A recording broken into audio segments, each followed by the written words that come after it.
하나님께서 많은 것을 주셨음에도 불구하고 만족하지 못하고 욕심을 내고 더 다른 쾌락을 쫓았던, 그래서 그 모든 것이 하나님을 업신여긴, 하나님을 우습게 여긴 그 다윗의 죄, 그 죄에 대한 처벌에 대한 이야기가 오늘 저희들에게 전해집니다. 다윗과 밧세바가 간통해서 낳은 아들이 태어났는데 병을 심히 앓게 됩니다. 성경은 15절에 우리아의 아내가 다윗에게 낳은 아이를 여호와께서 치심해 심히 앓는지라 이렇게 표현하고 있습니다. 죄는 다윗과 밧세바가 졌는데 왜 이 아이가 심하게 아파야 하나? 성경에는 부모의 죄 때문에 자식이 처벌을 받는 것 같이 표현하는 구절들이 있습니다. 출애굽기 20장 5절에 보면은 나를 미워하는 자의 죄를 갚되 아버지로부터 아들에게로 3, 4대까지 이르게 하거니와, 그렇게 나를 미워하는 자의 죄를 내가 그 자녀로 3, 4대까지 갚아주겠다, 벌을 받게 하겠다, 그런 표현이죠. 조심해야겠죠? 그렇습니까? 안 그렇습니까? 자신 있습니까? 그러나 전체적으로 보면 예레미야서 보시면 얼마 전에 우리 읽었던 그 예레미야서 보면은 이렇게 말씀하십니다. 그때 그들이 말하기를 다시는 아버지가 신포도를 먹었으므로 아들들의 이가 시다 아니하겠고, 이게 무슨 얘기냐면 아버지가 신포도를 먹어서 아들이 이가 시다, 아버지가 죄를 많이 져서, 조상들이 죄를 많이 져서 우리가 이 고난을 당하는구나 라고 유다 백성들이 이야기하지 않을 것이라는 거예요. 그러면서 신포도를 먹는 자마다 그의 이가 신 것 같이 누구나 자기의 죄악으로 말미암아 죽으리라. 아버지의 죄 때문에 처벌받지 않는다는 겁니다. 네 죄 때문에 너는 처벌받는 것이다. 자신의 죄로 인해 고통을 겪게 될 것이다. 신명기 24장에 보면 아버지는 그 자식들로 말미암아 죽임을 당하지 않을 것이요, 자식이 잘못했다고 부모가 죽지 않을 것이다. 그 아버지로 말미암아 자식은 또 죽임을 당하지 않을 것이니 각 사람은 자기 죄로 말미암아 죽임을 당할 것이니라. 그러면 오늘 이 본문의 이 아이는 도대체 무슨 죄 때문에 이렇게 심히 앓다 좀 있으면 죽게 되는 것입니까? 저도 여러분 그것에 대해서 정확하게 여러분들에게 말씀드릴 수는 없습니다. 그건 하나님만 아시는 문제지만, 아무튼 사무엘서의 주제는 이겁니다. 따라합니다. 하나님의 주권. 그렇죠. 모든 것의 권리는 하나님이 가지고 계시다라는 뜻입니다. 이 아이에 대해서는 조금 있다가 조금 자세하게 언급하기로 하겠습니다. 아무튼 그 아이가 심하게 앓기 시작하니까 다윗은 이미 나단 선지자를 통해서 들었잖아요. 너의 이 죄악으로 낳은 아이는 하나님이 죽이실 것이다. 그 얘기를 들으니까 이 아이가 이렇게 앓다 죽는구나.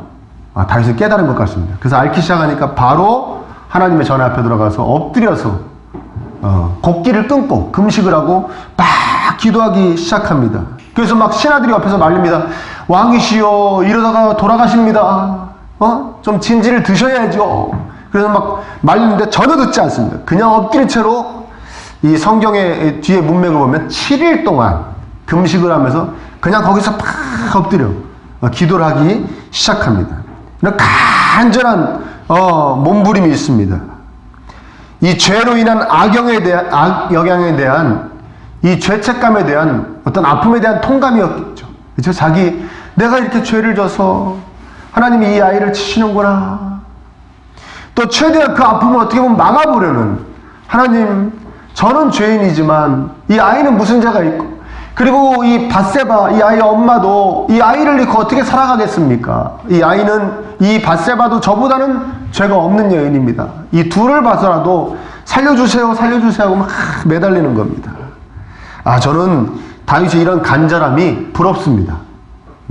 우리에게도 이런 간절함이 있었으면 좋겠습니다. 간절한 매달림이 있어야 됩니다. 여러분 간절하게 기도하십니까?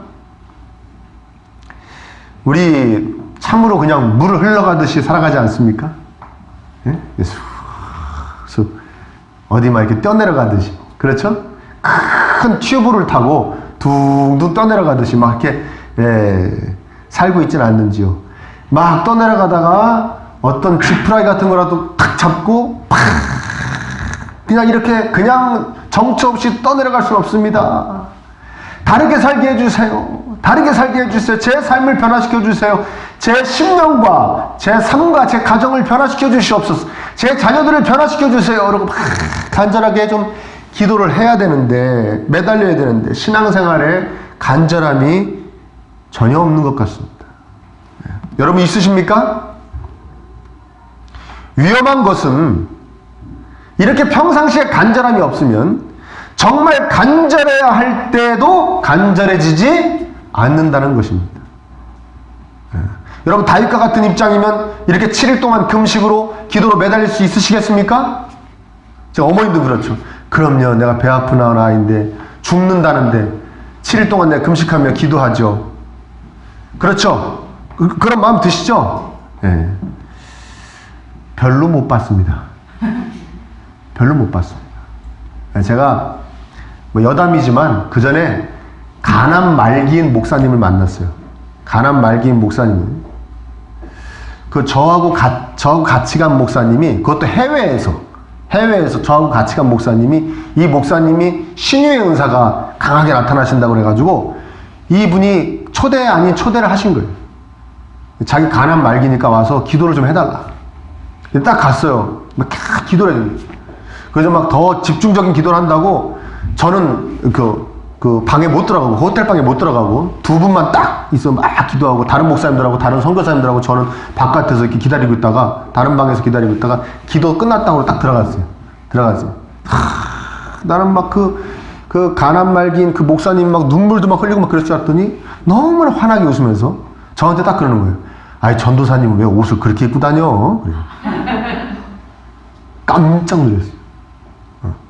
제가 옷을 잘못 입은 것, 당신의 마음에 안 들게 입은 것에 대해서 뭐라고 이야기한 것에 대해서 기분 나빠서 깜짝 놀란 게 아니라, 그것도 조금 있었긴 있었지만, 오히려 저는 그 사건을 통해서 다음날 일본 백화점에 가서 한 벌로 빼입었어요. 저하고 같이 간 목사님이 자존심이 굉장히 상하셔가지고 나하고 같이 간 사람이 옷을 이상하게 입었다고 했단 말이야. 그리고 한 벌 사주셨어요. 전 잘 됐죠, 너? 아무튼 제가 깜짝 놀란 이유는 뭐냐면, 야, 저 상태에서 내가 옷 입은 게 보일까? 네? 아니, 자기가 지금 간암 말기인데 병원에서 손을 놨는데, 병원에서 손을 놓은 거예요. 도저히 수술을 못하, 아무것도 못한다. 그냥 돌아가시면 된다. 그것도 그 의학이 발달했다는 일본 병원에서. 네. 근데 제 옷이 보이는 거예요.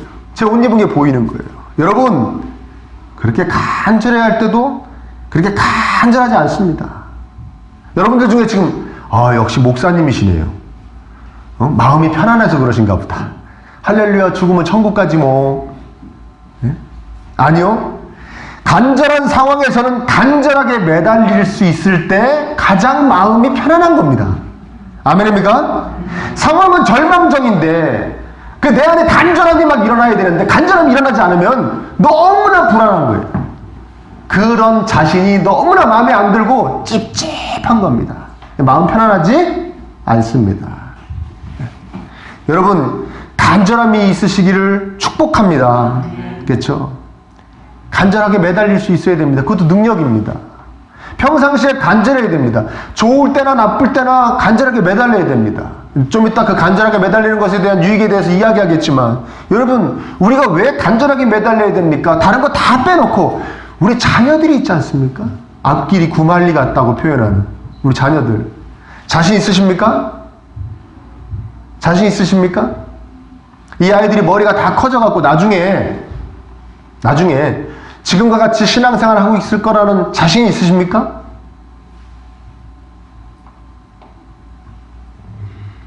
제가 아는 분은 늘 전쟁을 두려워합니다.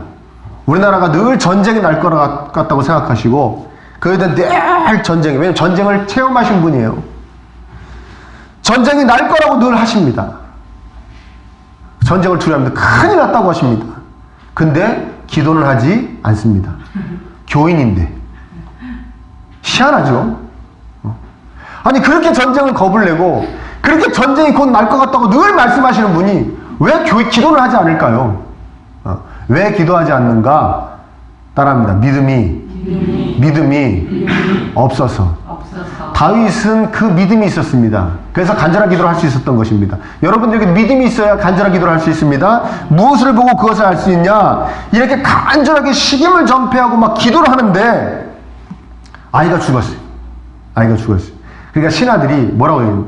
아이가 앓을 때도 저렇게 음식을 안 드시고 기도하셨는데, 울며 기도하셨는데 아이가 죽었다고 얘기하면 뭐 진짜 병나시겠다, 까무러치시겠다, 뭐 그렇겠죠. 그래가지고 못 알리고 있으니까 다윗이 또 눈치가 엄청 빨라가지고 죽었지, 다 그런 거예요.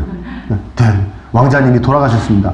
그러니까 그래, 야 가서 저 음식 저 씻은 물 가져왔더니 싹 씻고 기름 바르고, 그리고 여호와의 그 성전에 들어가서 예배도 드립니다. 경배했다는 게 그런 표현이에요. 예배를 드려. 무슨 예배 드렸을까요? 네? 문맥상 감사의 예배를 드린 것 같아요. 경배했다 그러니까, 뭐 높였다 그러니까. 그리고 왕궁으로 돌아와서 얼른 음식 가져와. 잘 차려 먹습니다. 차려 먹어요. 그 주변 사람들이 놀랍니다. 아니 조금 전까지만 해도 앓기만 해도 막 종교라도 바꿀 것 같이 막 매달리더니, 하나님 이번에 안 살려주시면 난 다른 신 믿을 거예요, 막 이런 것 막 간절하게 매달리더니, 그래서 어떻게 될까봐 말도 못했는데, 그래서 신하들이 묻습니다. 아니 살아있을 때도 금식하고 오시더니 어떻게 죽었는데 일어나서 잡수십니까? 더 슬퍼하셔야지. 그게 맞는 거 아닙니까? 하나님 모르는 사람들은 이게 너무나 당연한 것이죠. 그렇지 않습니까? 죽고 난 다음에 밥 안 먹고 울죠. 네, 밥 안 먹고 울죠. 살아있을 때 밥 안 먹고 울면서 기도할 생각을 못 하다가 죽고 난 다음에 속상해서 밥 안 먹고 울죠. 이거는 하나님 없는 사람들의 너무나 당연한 모습입니다. 그리고 다윗에게 물어보니까 다윗이 이렇게 대답합니다. 22절에 이르되 아이가 살아있을 때 내가 금식하고 온 것은 혹시 여호와께서 나를 불쌍히 여기사 아이를 살려주실는지 누가 알까 생각함이거니와. 하나님께 매달렸다는 겁니다. 불쌍히 여겨주시고 살려주시기를. 그러니까 다윗은 어떤 믿음이 있었냐면, 이 아이를 하나님이 죽이실 수도 있고 뭐 하실 수 있다? 살리실 수도 있다는 믿음이 있었다는 거예요. 아니, 그런 믿음 없는 사람이 어디 있습니까? 그런 믿음이 없습니다. 그런 믿음이 없습니다. 그래서 아까 제가 말씀한 그분도 전쟁 나지 않게 해달라고 기도를 하지 않는 겁니다. 부부싸움을 하면 기도할지 모릅니다. 우리 부부싸움입니다. 화해하게 해주세요. 그건 하나님이 할 수 있을 거라고 생각합니다. 나라 간의 전쟁은 하나님이 막으실 수 없다고 생각하는 것 같습니다. 그래서 나라 간의 전쟁에 대해서는 기도하지 않는 것입니다. 그러나 저와 여러분들은 믿진 않아도 압니다. 다 누구의 주권 안에 있다는 것을. 하나님의 주권 안에 있습니다. 부부싸움도 막으실 수 있는 하나님은, 아멘입니까? 나라 간의 전쟁도 막으실 수 있습니다. 그 믿음을 가지시기를 축원합니다. 이 믿음이 하나님께 영광이 되는 겁니다. 그래서 하나님이 우리에게 기도하라고 그러시는 거예요. 영광을 받으시는 겁니다. 하나님은 모든 것을 하실 수 있는 분이십니다. 저를 불쌍히 여기시고 그 역사를 일으켜 주시옵소서. 그 간절함 자체가 하나님께 기쁨이 되는 거예요. 너가 나를 제대로 하는구나. 그래, 나는 뭐든지 할 수 있는 존재다. 그런 능력이 있다. 전능한 존재다. 그 자체가 영광인 것입니다. 아멘. 불쌍히 여겨주셔서 뜻을 돌이키시고 아이도 살려주시지 않을까? 그래서 간절히 기도합니다. 그러나 여기서 또 한 가지 우리가 잊지 말아야 될 건, 하나님께서 그 뜻을 분명히 하시자. 어떻게 분명히 하셨습니까? 진짜 죽이셨잖아요. 그 전에 뜻을 알았습니까? 몰랐습니까? 알았죠. 죽이실 것이다. 그래서 그래도 혹시나 하고 불쌍히 여기신 바라고 기도했는데 뜻을 분명히 하셨죠. 진짜 죽였다. 데려가셨어요. 그러니까 바로 다윗이 한 자세가 뭡니까? 겸허히 받아들이고 순종의 자세를 취합니다. 하나님이 데려가시기를 원하셨으니 내가 어찌 하리요. 아멘. 이 겸허히 순종하는 자세가 우리에게 있어야 될 줄 믿습니다. 이것이 참으로 어렵습니다. 왜? 우리는 그 차이를 잘 모를 때가 있습니다. 이게 간절한 건지, 이게 생떼를 쓰는 건지, 이 차이를 모를 때가 있습니다. 여러분, 비유를 들면 지금 저기서 버스가 막 옵니다. 응? 제가 정류장에 이렇게 서 있는데 버스가 막 와요. 아무리 생각해도 그 안에는 탈 자리가 없는 것 같아요. 막 꽉 닫혔어. 버스 위에까지 다 사람이 탔어. 그래도 하나님께, 하나님, 아무리 봐도 탈 데가 없지만, 그래도 저에게 탈 수 있게 해주세요. 탈 수 있게 해주세요. 어떻게 해서든지 탈 수 있게 해주세요. 라고 기도하는 건 간절함입니다. 이해되세요? 그런데 왔어. 아무리 타려도 못 타. 그래서 그냥 갔어. 근데 거기서 기도합니다. 다시 오게 해주세요. 다시 오게 해주세요. 이건 생떼입니다. 여러분, 버스 후진하는 거 보셨습니까? 버스는 절대 후진하지 않습니다. 종점에 가서는 후진합니다. 차 대려. 절대 노선에서 후진하지 않습니다. 그거는 생떼입니다. 제가 이 말씀을 왜 드리냐면, 우리는 거의 삶이 생떼입니다. 근데 삶만 생떼를 쓰는 게 아니고 기도도 생떼를 씁니다. 자기가 딱 이게 맞아! 이렇게 해달라고 그럽니다. 이렇게 해달라고. 하나님은 아무리 그게 아니라고 그러시는데 이게 맞아! 그리고 이렇게만 기도합니다. 아멘? 뭔 얘기인지 아시겠습니까?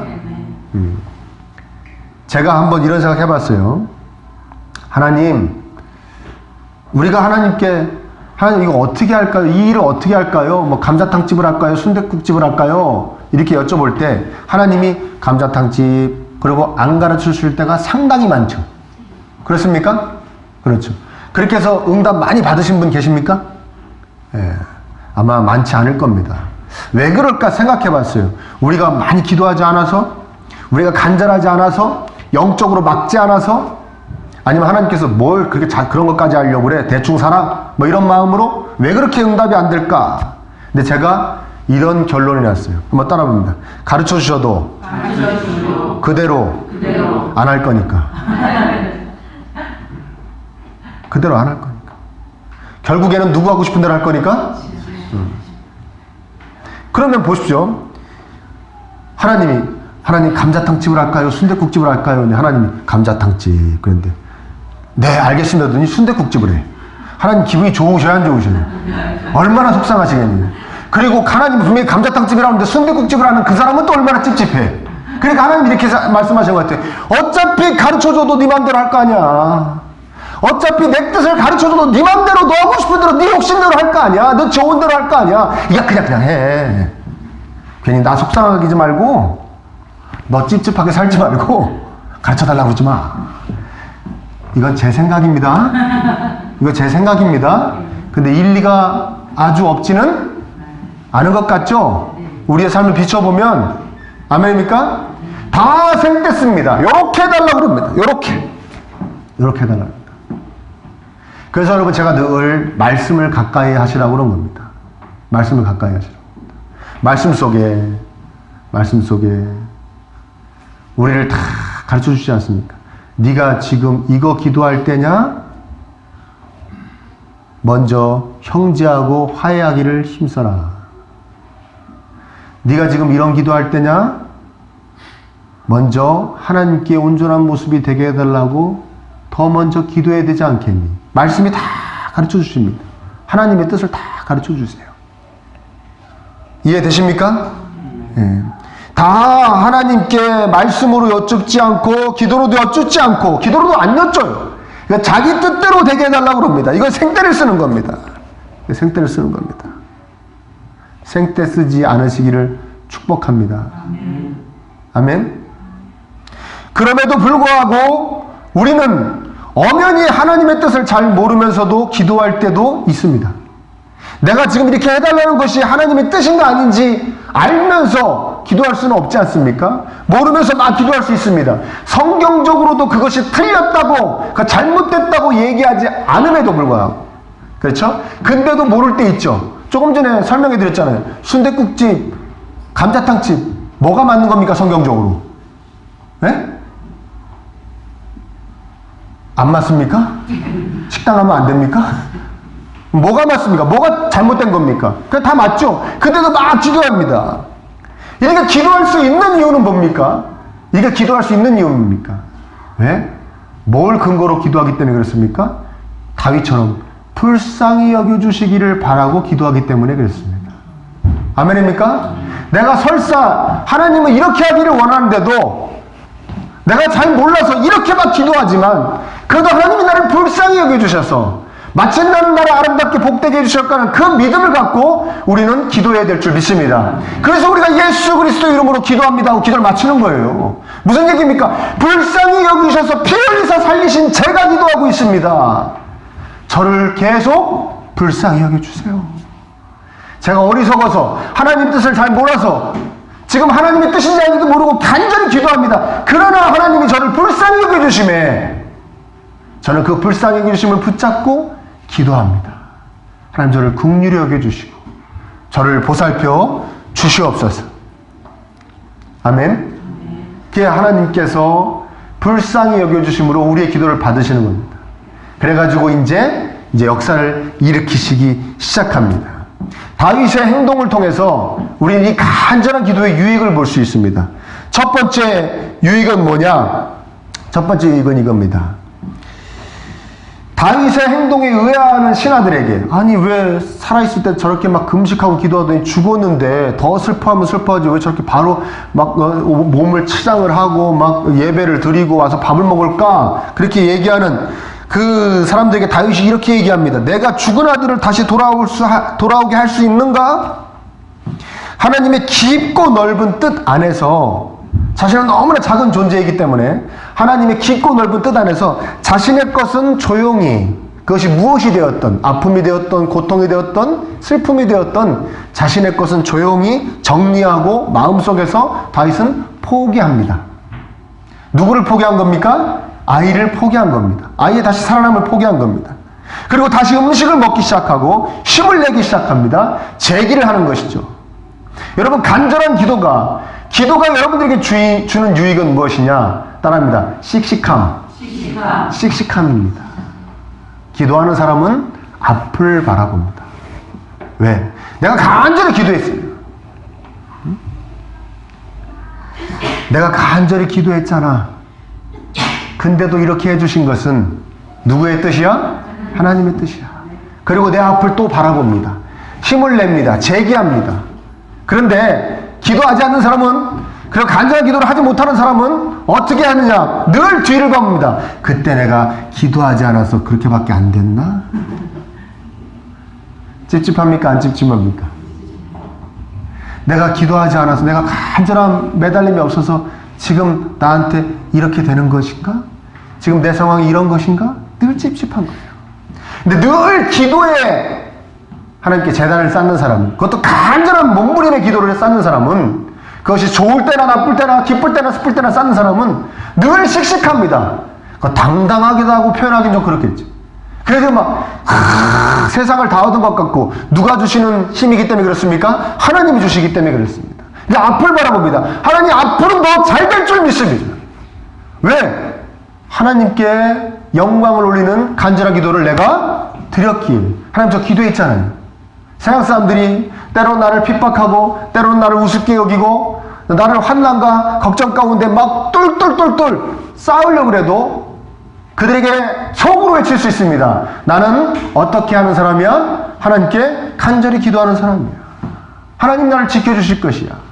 씩씩해지는 것이죠. 여러분, 씩씩해지시기를 축원합니다. 아멘. 늠름해지시기를 축원합니다. 그게 정말 믿음 좋은 겁니다. 하나님 앞에 가서는 간절하게 기도하고 세상에 나와서 활짝 웃는 겁니다. 거꾸로 하죠. 거꾸로 하죠. 네. 세상에서는 일주일 동안 막 오만 막 일이 있다가도 교회만 오면 빵긋빵긋 웃죠. 할렐루야. 네? 하나님께 간절함으로 하나님 앞에서 울고, 아멘.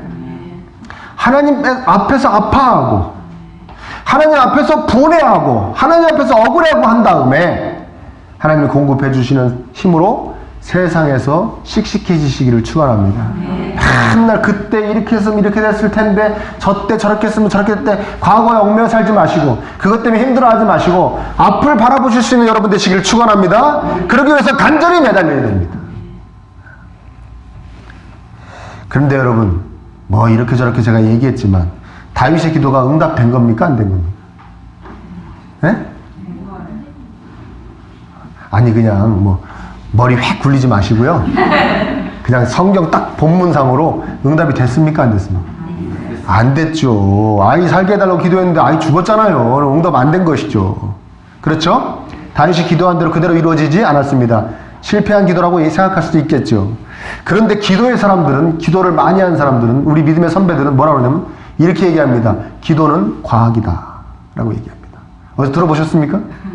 제가 교회 안에서 여러 선배 목사님들이 한 얘기 많이 기억나는데 그 중에 대표적으로 기억하는 얘기, 저 얘기는 정말 멋있는 얘기다 라고 생각했던 게 바로 기도는 과학이다.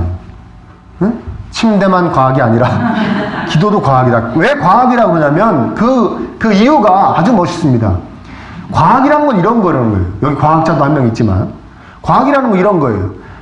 똑같은 조건에서 100번을 실험을 하면 결과가 100번 다 똑같이 나요. 틀리면 과학 아니죠. 틀리면 전설이고 신화죠. 100번 똑같은 조건을 실험하면 100번 다 결과가 똑같이 나와야 그걸 과학이라는 거예요. 이해되십니까? 근데 기도는 왜 과학인가? 기도는 항상 기도하면 응답되기 때문이라는 거예요. 근데 다윗은 기도 응답되지 않았지 않습니까? 그러니까 응답이 어떤 것이냐? 내가 원하는 때보다 늦게 하시는 것도 응답입니다. 아멘? 내가 원하는 것과 다르게 응답하시는 것도 응답입니다. 내가 원하는 게 나에게 해로울 것 같으면 안 주시는 것은 더 좋은 응답입니다. 그러니까 다 응답되는 거예요. 다 하나님께 영광이 되고 나에게 유익한 것입니다. 그래서 우리가 기도하는 목적이 이루어지는 것입니다. 응답입니다. 아멘? 하나님은 내가 이렇게 하기를 원하셨는데 하나님이 다르게 하시고 또 이렇게 하시고 하나님께 영광이 들려집니다. 이렇게 하면은 나에게도 별로 유익이 없고 하나님께도 영광이 되지 않기 때문에 하나님이 다 바꿔서 하십니다. 하나님께도 영광이 되어지고 나에게도 더욱더 유익이 될 수 있도록, 정말 유익이 될 수 있도록. 그러니까 다 응답되는 것입니다.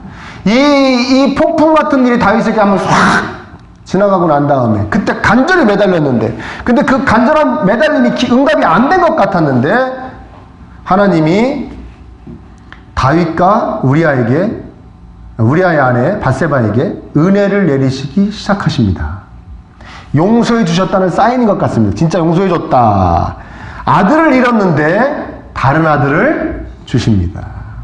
채워주심의 은혜라고 할까요? 죄로 인한 결과물은 치우시고 거기에 다른 것으로 더 복된 것으로 채워주십니다. 그런데 그 죄된 결과물이 아이라고 그러니까 조금 아이한테 미안하네요. 아무튼 하나님이 싹 정리해 주십니다. 그 죄로 인한 결과물을 하나님께서 허물어 버리십니다. 우리는 그때 기도합니다. 다윗의 기도랑 똑같아요. 허물지 않으시면 안 되겠습니까, 하나님? 비록 저의 불순종과 죄의 결과물이지만 이거 허물지 않으시면 안 되겠습니까? 그러나 하나님 다르게 응답하십니다. 제 기도의 요구는 허물지 말아달라는데 하나님 뭐라고 하십니까? 아니야, 허물어야 돼. 다윗에게 이 아이를 데려가신 것처럼 허뭅니다. 그때 너무 아픕니다. 그러나 너무 안타까워하지 마시기를 축원합니다. 왜? 그것은 나중에 우리에게 유익으로 돌아오기 때문입니다. 그래서 밧세바에게, 아이를 잃은 밧세바, 아들을 잃은 이 다윗에게 하나님은 다른 것으로 채워주십니다. 더 훌륭한 아이로 하나님께서 채워주십니다. 기도가 응답이 된 겁니까? 안 됩니까? 네? 다르게 응답이 된 것이죠. 다르게 응답이 된 것입니다. 여기서 여러분 우리가 잊지 말아야 될 것은, 범죄하여 없애야 될 것도 하나님께 간절히 매달리면 다른 것으로 아름답게 채워주신다는 사실입니다. 아멘? 그러면 여러분, 우리가 잃은 것 살다 보면 하나님이 채워주실 줄 믿습니다. 여러분, 걱정 중에 상당수는 뭐가 있죠? 앞으로 잃을 수 있을 것. 그것에 대해서 걱정하시죠? 염려하시죠? 그거 하나님이 채워주실 줄 믿습니다. 간절히 매달림 속에 응답하십니다. 채워달라고 기도하십시오. 하나님, 다윗의 이 범죄로 인한 이 아이도 하나님이 이 빈자리를 채워주셨습니다. 우리 신앙생활하면서 뭐 어떻게 그것이 잘못이 됐던 불순종이 됐던 뭔지 모르지만 우리 살면서 잃었던 것, 잃게 될 것 하나님께 간절히 매달리면 하나님이 다 회복시켜주고 채워주실 줄 믿습니다. 그러니까 기도하셔야 됩니다. 어떤 것도 만드시는 하나님이신데 있었던 거 없어진 걸 왜 다시 채워주시지 않으시겠습니까? 만약 채워주시지 않는다면 그건 정말 저와 여러분들에게 필요가 없는 거, 있으면 해가 될 것입니다. 그건 없어져야 됩니다. 아멘? 그러나 그렇지 않은 것, 정말 나에게 있어야 될 것은 하나님이 간절히 매달릴 때 다 채워주실 줄 믿습니다. 그리고 우리 24절 한번 읽어보겠습니다. 24절 시작. 다윗이 그의 아내 밧세바를 미워하고 그에게 들어가 그와 동침하였더니 그가 아들을 낳음에 그의 이름을 솔로몬이라 하니라. 여호와께서 그를 사랑하사. 자, 여러분 여기서 제일 중요한 표현은 뭐냐면요, 다윗이 그의 아내 밧세바, 이 표현입니다. 그의 아내 밧세바, 누구의 아내라는 겁니까? 다윗의 아내. 지금까지 밧세바는 한 번도 이런 식으로 명명되어진 적이 없습니다. 늘 우리아의 아내, 그의 아내, 우리아 얘기하는 거죠. 우리아의 아내 밧세바, 이름이 나와도 이해되세요? 심지어는 다윗과 정식으로 혼인을 한 15절에서도 뭐라고 얘기합니까? 15절에서도 우리아의 아내가 다윗에게 낳은 아이를 이렇게 표현합니다. 그래서 처음으로 24절에 하나님이 다윗의 아내를 누구의 아내라고 불러주신다고요? 다윗의 아내라고 불러주십니다. 밧세바. 다윗의 아내 밧세바. 무슨 얘기입니까? 이제부터 넌 진짜 다윗의 왕비다 인정해 주시는 것이죠. 여러분, 우리가 한번 추측하는 건데요, 밧세바가 자기의 전 남편 우리아를 다윗이 그런 식으로 죽였다는 걸 알았을까요? 몰랐을까요? 어떻게 아세요? 이분들 대단한 분들이네. 저는 한참 생각해보고 알았는데, 첫째, 문맥상 몰랐을 것 같고, 두 번째, 남자들이요, 나가서는 온갖 나쁜 짓을 해도요, 자기 이 집안에서는 좀 괜찮은 사람으로 보이고 싶은 그 성향이 강하거든요. 그렇죠? 그러니까 다윗이 얘기 안 했을 것 같아. 그러니까 싹 죽여버리고 전쟁 나가 죽었구나 뭐 이렇게 했을 것 같아요. 근데 밧세바가 근데 알게 됐을까요? 몰랐을까요? 알았죠. 나단 선지자가 나와서 얘기한 것도 알았고, 그리고 뭐 한두 명이 얘기했겠습니까? 특히 이 아들이 심하게 앓다 죽는 걸 보고 알았겠죠. 그럼 밧세바가 얼마나 속상했겠습니까? 마음이 막 찢어졌을 겁니다. 이 아이가 죽는 거는 내 죄 때문이구나. 내가 다윗 왕도 망쳤고 이 아이도 잃는구나. 그리고 얼마나 부끄러웠겠습니까? 왕실에서, 이 당시 왕궁에서 밧세바의 위치를 한번 생각해 보십시오. 다른 왕비들이 밧세바를 어떻게 봤을지, 다른 왕자들이 밧세바를 어떻게 봤을지 한번 생각을 해 보십시오. 응? 근데 거기다 하나님이 아들을 딱 주십니다. 아들을 딱 주십니다. 그리고 뭐라 그러시냐면 이렇게 표현합니다. 여러분, 24절 끝에는 여호와께서 누구를 사랑하사? 그를 사랑하사. 그 아들을 사랑하셨다는 겁니다. 그리고 25절 한번 보세요. 선지자 나단을 보내. 선지자 나단이 어떤 사람입니까? 다윗에게 아들이 죽을 것이다, 니네들 죄졌다고 막 책망했던 사람입니다. 책망한 사람이 와서 뭐라고 얘기합니까? 그의 이름을 뭐라고 하라? 여디디아라. 그 책망했던, 그 죄악에 대해 책망했던 선지자 나단이 와서 이렇게 얘기합니다. 그 아이 이름은 여디디아요. 왜? 여호와께서 무지하게 사랑하십니다. 아멘? 밧세바가 위로 받습니까? 안 받습니까? 받아요. 다윗의 원래 기도는 뭐였습니까? 저 아이 죽이지 마시고 밧세바랑 살 수 있게 해주세요. 다윗이 가장 기도하면서 불쌍히 여긴 건 아이와 밧세바였습니다. 이해되십니까? 근데 하나님이 그대로 응답하셔서 만약 그 아이를 살려주셨다고 해보십시오. 그러면 아마 추측컨대 그 아이 데리고 밧세바는 저 어디 찌그러져가지고 아마 운둔 아닌 운둔 생활을 했어야 될 거예요. 창피해서 평생에. 근데 그 아이는 하나님이 다윗의 기도 그대로 응답하지 않으셨지만 그 아이는 싹 데려가시고, 아멘? 새로운 아이를 보냈습니다. 그게 바로 누구냐? 솔로몬입니다. 여디디아, 하나님께 사랑을 듬뿍 입은 아들을 보내주셨습니다. 그래서 밧세바는 나중에 뭐가 되느냐? 태호가 됩니다. 왕의 어머니가 됩니다. 다윗과 남편이 엄연히 있는데도 간통해가지고 낳은 아이를 데리고 평생을 숨어 사는 게 아니라 태호가 된다고요. 왕의 어머니가 된다고요. 솔로몬의 엄마가 된다고요. 무슨 얘기인지 이해되십니까? 우리가 기도한 그대로 이루어지지 않는다고 해서 응답이 된 것이 아닌 것이 아닙니다. 하나님은 더욱더 아름답게 응답을 해 주시기 때문입니다. 밧세바에게 응답해 주신 것처럼 밧세바가 얼마나 위로를 받았겠습니까? 다 위로하시고 다 갚아주시고 다 회복시켜 주십니다. 그것이 하나님께 간절히 매달리는 사람이 받는 복입니다. 그래서 기도는 뭡니까? 과학입니다. 반드시 응답됩니다. 여러분, 이 아이가 왜 중요하다고 그랬습니까? 이 아이가 솔로몬이기 때문에 중요한 겁니다. 솔로몬이 또 왜 중요합니까? 이 솔로몬의 직계우선에서 우리의 사랑 예수 그리스도께서 탄생하시기 때문에 그렇습니다. 마치 이 모든 아픔과 이 더러운 죄와 이 더러운 이 모든 이 추악함을 다 끌어안으시고 그 가게에서 예수님께서 태어나셨어요. 죄를 맑게 씻으시고 잃어버린 것을 다시 회복시켜 주시고, 아멘. 모든 아픔과 부끄러움을 다 감싸주시기 위해서 오셨다는, 오실 것이라는, 오신다는, 오신 것에 대한 예표인 줄 믿습니다. 그게 솔로몬의 후손으로 예수님 오신 것 같아요. 여러분, 우리가 뭘 잘못하고 있을 때 잃어버린 것만 하나님께서 회복시켜 주시는 것이 아닙니다. 우리 삶의 모든 것을 다 회복시켜 주십니다. 그것이 우리에게 진정 필요한 것일 때 여러분 그저 겸손히 십자가를 붙잡으시며 간절히 기도하시기를 축원합니다. 늘 기도하십시오. 늘 간절히 기도하십시오. 늘 특히 여러분들의 자녀들을 위해서 기도하십시오. 여러분들 가정을 위해 특히 기도하십시오. 간절하게 매달리십시오. 하나님의 능력에 대한 믿음을 가지고 기도하십시오. 하나님의 주권에 대한 그분의 뜻에 겸손히 무릎 꿇겠다는 그 믿음을 가지고 기도하십시오. 그 불쌍히 여겨주심에 그 놀라운 은혜를 붙잡고 십자가의 은혜를 붙잡고 기도하시기를 축원합니다. 그 기도가 여러분들을 씩씩하게 할 것입니다. 세상에서 당당하게 해줄 것입니다. 그리고 우리의 기도는 절대 실패하지 않습니다. 왜? 기도는 과학이기 때문에 그렇습니다.